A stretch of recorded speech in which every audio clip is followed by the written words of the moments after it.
you did ask to be notified who's all on the call. Nikki, just so that you are aware, you do have a right as a caregiver to advocate and appeal for services on behalf of Harley. So if you had concerns related to his services or service provision, you also can contact the advocacy office, the administrative hearings unit to be able to advocate and appeal for services on his behalf. Do you feel like you need that number now over the phone? I'll go ahead and take it. Let me get the information. And who else is on the phone call besides the three of us? The four of us? At this point, it's just the three of us. I do have somebody else in the lobby. I'm going to check and see who that is before I let them in. Okay. Okay? But I will take that phone number whenever you're ready. Okay. If you're ready, it is 217-782-6655. And that number is?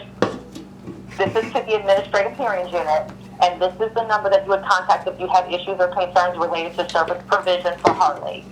So if we weren't getting his counseling set up, if we were going to move him and you were not in agreement with that, if he'd been in your home beyond 60 days, now you cannot appeal anything that is court-ordered.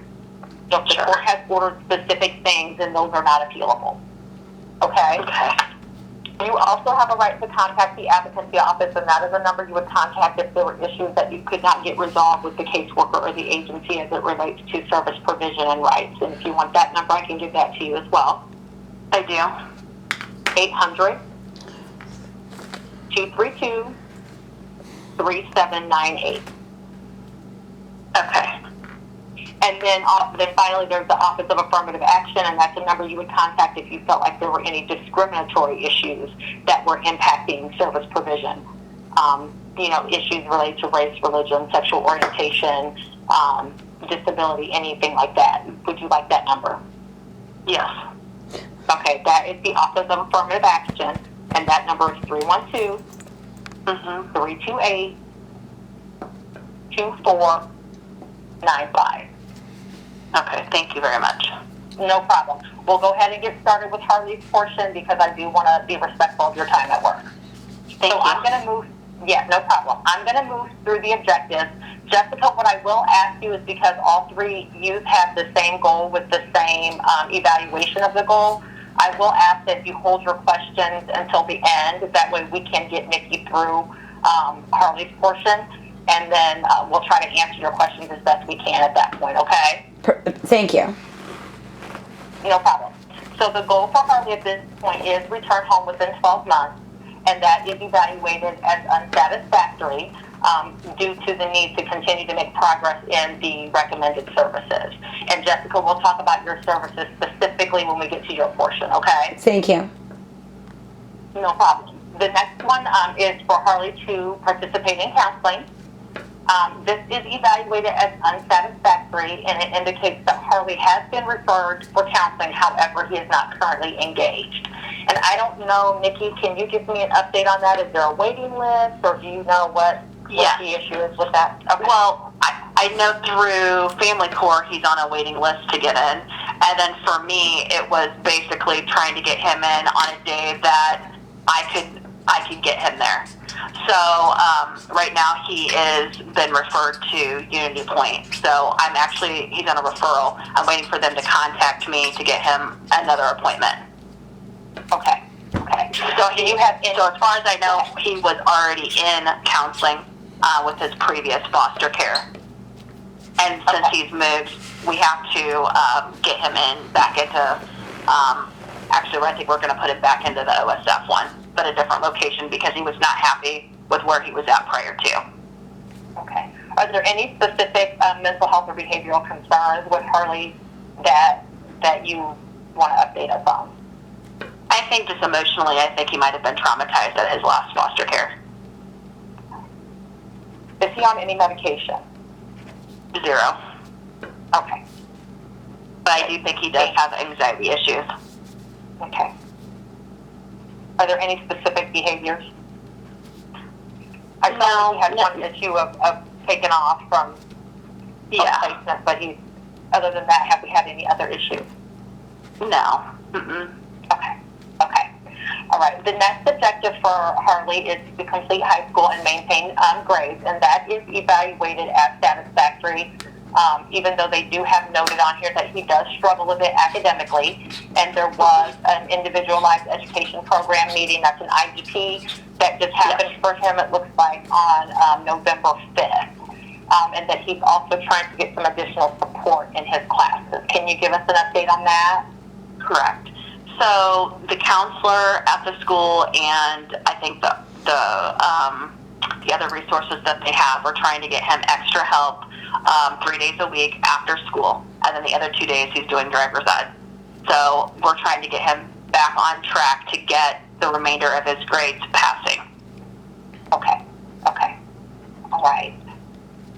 The next objective is for Harley to be current on medical needs, and at this point that is evaluated as satisfactory. It does have a current medical exam. He is on medication for acne. He's current on his immunizations. He does have a dental appointment that needs to be, is it scheduled? Because it just says he has some dental issues that need to be resolved. Yeah, so we're trying to locate an endodontist that will take the card that you guys have for him, which I physically don't have, seems to be the main issue. And I'm trying to find somebody that will cover, he needs to have 3 root canals done. Okay. So that's been a little bit of a struggle.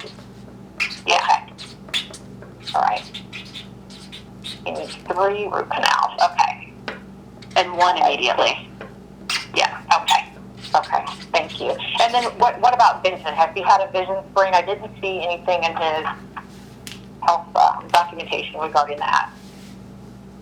They said that he had done his vision at the school, so that he wasn't in need of a vision screening. And I think he said that he might have had one at the last foster cares. Okay. All right. We'll follow up on that. All right. Jessica, did you have any specific questions related to Harley's medical care prior to us moving on? Yes. I'm kind of curious why we have not gotten... I was told that he was having stomach issues because of his teeth. And this has been going on for a while now, at least over a month from my knowledge. And they can't seem to get a medical card for him so she can get him to the doctor or to the dentist. Okay. So that is something that's part of my role, Jessica, is to follow up with some of those concerns and to assist the agency in doing some of that stuff. So I will make some recommendations about making sure that they get in touch with the appropriate entities to get his medical card number so that he can get, so that we can get this root canal. Now, whether or not there's a provider that will take the medical card is a different issue. I can't force anybody to take the medical card, but we certainly can take care of Nikki getting a copy of the medical card number. Right. We're kind of under the impression that with him being in foster care, that I was told that he should be able to get any kind of medical treatment paid for. When I called the endodontist, they want $1,500 up front before they'll take him. Yeah, we just need to be very clear and transparent that we can't force providers to accept the Illinois medical card. So we do have providers that do take it, and then we have some that do not. So, so sometimes that is a challenge, and dental care is one of those things that has been a challenge for in that space. So it's something that I will follow up with the worker and the supervisor on. And it's the endodontist is the biggest problem because it is specialized for pediatric. Yeah. Should the supervisor or the caseworker be giving Nikki a list of different providers, or not providers, but different like dentists that would take it? If they have that information, yeah, but again, sometimes we don't always know that because sometimes they change. Sometimes they tell us that they stopped taking it and we don't know until we go to try to make an appointment. So, yeah, that's what I've ran into. Yes, that's the problem. So we will do the best that we can to try to continue to address that issue. Okay? Thank you. No problem. The other issues in terms of the wait list, again, that's something that we don't have a lot of control over, you know, when providers are willing to accept new clients or when they have an opening. So we will maintain him on the waiting list for counseling as well. That was another issue of mine with the counseling and stuff. It really seems like the appointments and stuff weren't made until way later in the case. There seems to be, I don't know, because I was asking, why are we not doing family counseling? Why are the children not in counseling? Because I've been doing counseling, like my stuff's saying. And it was kind of confusing to me why appointments weren't made. Okay. What I will say to you, Jessica, is that when I talk to you about your disagreements and concerns that you had with the plan, those are certainly things that I would encourage you to write down so that you can address those in your appeal or with the court. I'm sorry, I figured it was due to medical and counseling like we were talking about. No, that's okay. Okay. I just want you to keep a running list of your concerns. Okay, thank you. Okay, no problem. So I think that's it for Harley's portion. So Nikki, I'm going to let you get back to work. I'm going to put you back in the waiting room, Jessica, while I figure out who else is called in. I have one other question for you, and that has to do with sibling visits. Sibling visits have not been, for Harley, a weekly thing, and I'm not sure if it's supposed to be weekly or monthly, but I'm not understanding why we can't do a sibling visit at the family court. So it's easy for pickup and drop off, and so he knows where he's going and who he's going to be with, and it seems to be kind of like a lot of different things going on with the sibling visits, and they don't seem to be routine. Okay. Or he gets pushed out of them.